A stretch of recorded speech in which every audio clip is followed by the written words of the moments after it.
प्रिय विद्यार्थियों, आज की कक्षा में आप सभी का स्वागत है। मैं डॉक्टर आर.एम. यादव।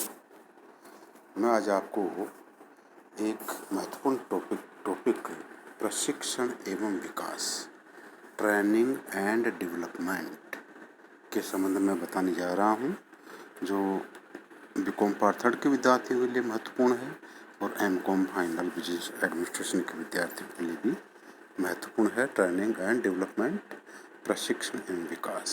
सभी विद्यार्थी ध्यान से सुनेंगे।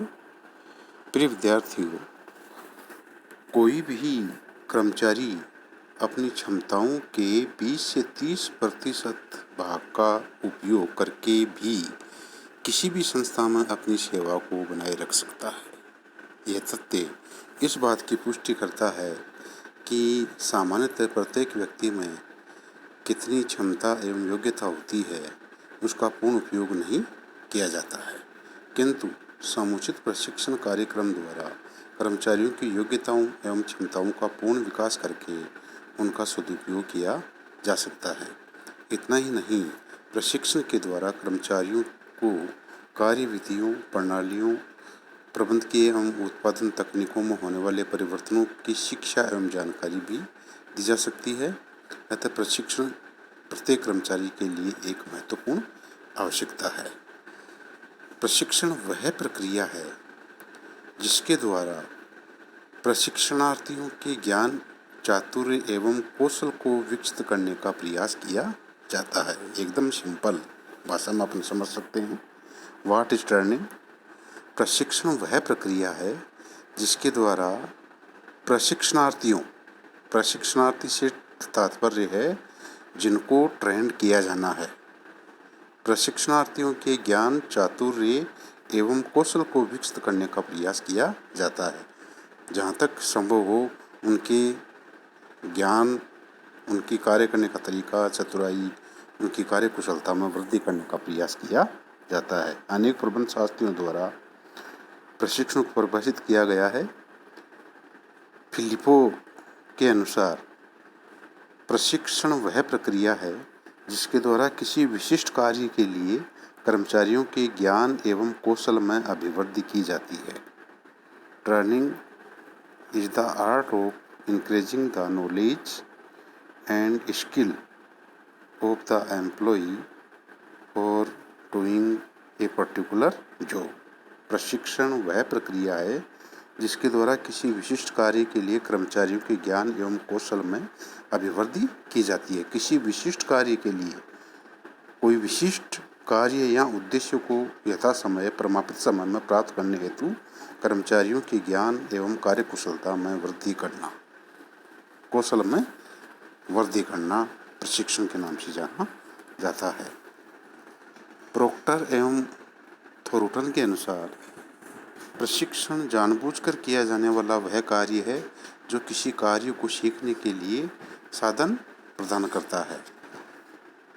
प्रशिक्षण जानबूझकर किया जाने वाला वह कार्य है जो किसी कार्य को सीखने के लिए साधन प्रदान करता है। इसमें कर्मचारियों को कार्य प्रणालियों के बारे में, कार्य की विधियों के बारे में, तकनीकों के बारे में, प्रबंध के संस्थान के बारे में विभिन्न प्रकार की जानकारी देने का प्रयास किया जाता है। प्रोफेसर जूशियस ने भी प्रशिक्षण को परिभाषित किया है।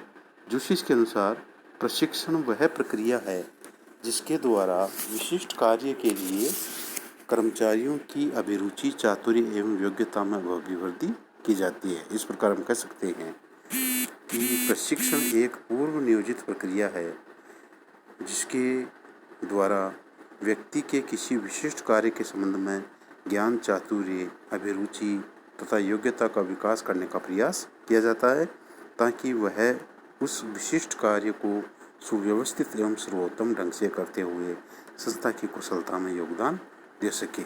उपरोक्त परिभाषाओं का अध्ययन करने के पश्चात प्रशिक्षण की अनेक विशेषताएं उजागर होती हैं। प्रमुख विशेषताएं मैं आपको बता रहा हूँ।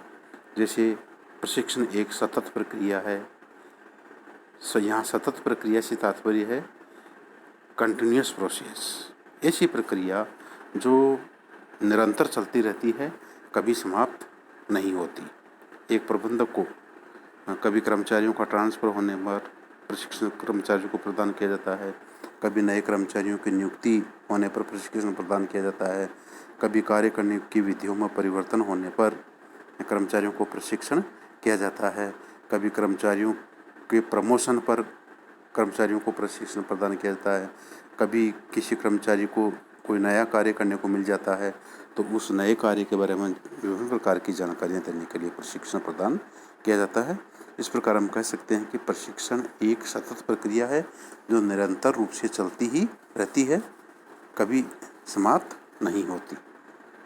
एक महत्वपूर्ण विशेषता है प्रशिक्षण पूर्व नियोजित प्रक्रिया है। पूर्व नियोजित प्रक्रिया से तात्पर्य यह पहले से डिसाइड कर लेना, पहले से योजना बनाना कि किसको किसके द्वारा किस विधि के माध्यम से किस समय प्रशिक्षण प्रदान किया जाना है।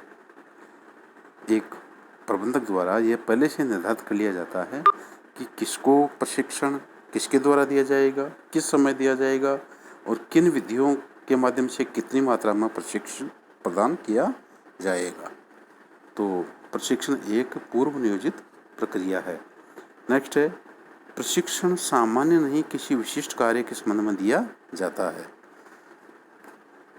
प्रशिक्षण से किसी विशिष्ट कार्य के संबंध में किसी व्यक्ति के ज्ञान चातुर्य एवं कुशलता के विकास करने का प्रयास किया जाता है। सामान्य या दैनिक कार्यों के संबंध में कर्मचारियों को प्रशिक्षण करने की आवश्यकता नहीं होती। कोई विशिष्ट कार्य या विशिष्ट उद्देश्य को प्राप्त करने के लिए कर्मचारियों को प्रशिक्षण देने की आवश्यकता पड़ती है।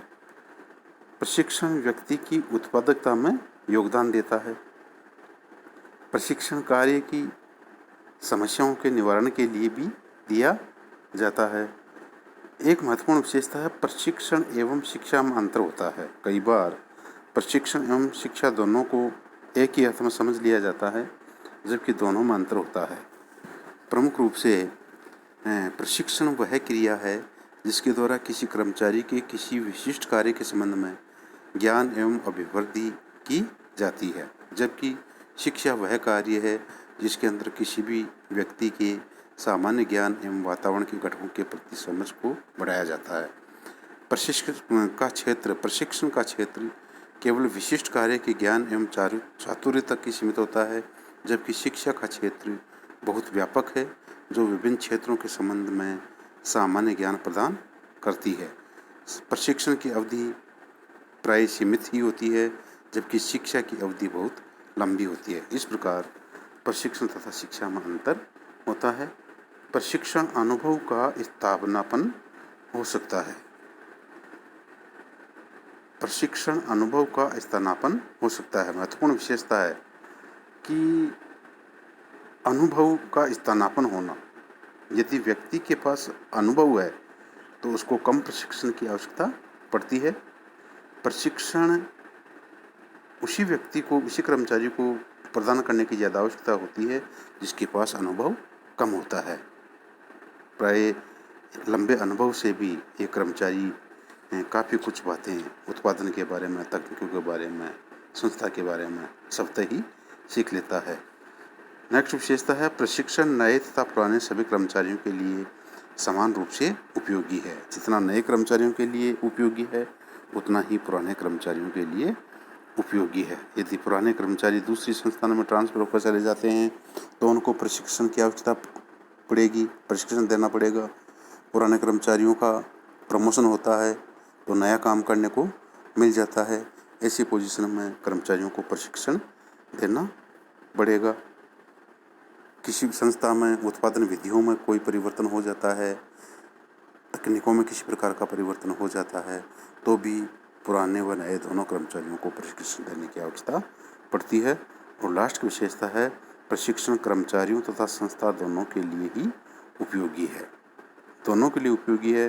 कर्मचारियों की कार्यकुशलता में वृद्धि करता है, चातुर्य में वृद्धि करता है, उनके ज्ञान में वृद्धि करता है। इसका फ़ायदा संस्था को मिलता है।